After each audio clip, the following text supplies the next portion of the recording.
been accused of first-degree time wasting for negligent communication.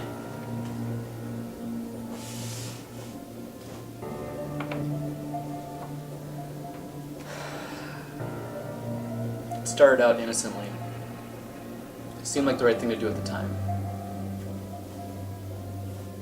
I was the chairman of the committee, and after the first grant was awarded, I formed a subcommittee to approve the expanded budget.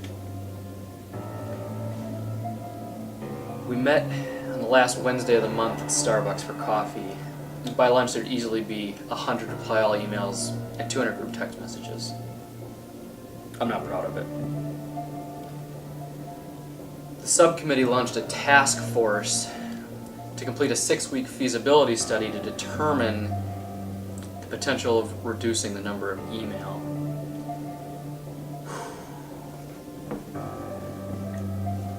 The first fax came on a Friday.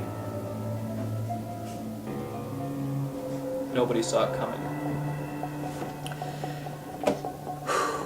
Nobody expected it to get that bad.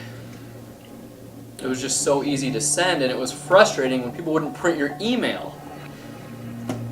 Within hours, our phone service was down, and the email to fax vendor had terminated our contract. I don't remember who wrote the final cover letter, but Johnson pieced it together in the shredder. I made a copy of it and called an emergency board meeting.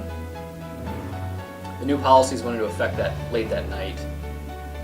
All subcommittees and task force were immediately abolished, phones were given cords, and email was restricted to 7 minutes a day. Incredibly, we digressed again and lost all phone, computer, and screen privileges. I only stayed out of loyalty, and eventually life improved a little each month. It felt strange at first. It was unnatural. It was slow and it was so painful.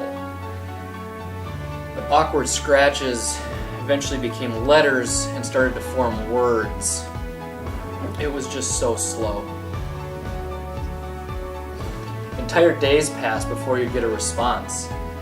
My physical and emotional exhaustion caused my eyes to close for 8 or 9 consecutive hours. The darkness was just suffocating. But on the first day of spring, I woke refreshed, and the morning post brought news of joy and excitement. Committees, councils, subcommittees, and task force had all been replaced by decisions and action. Vowels had returned to sentences everywhere, and age finally understood youth. I take full responsibility for our actions. Don't blame the rest of them.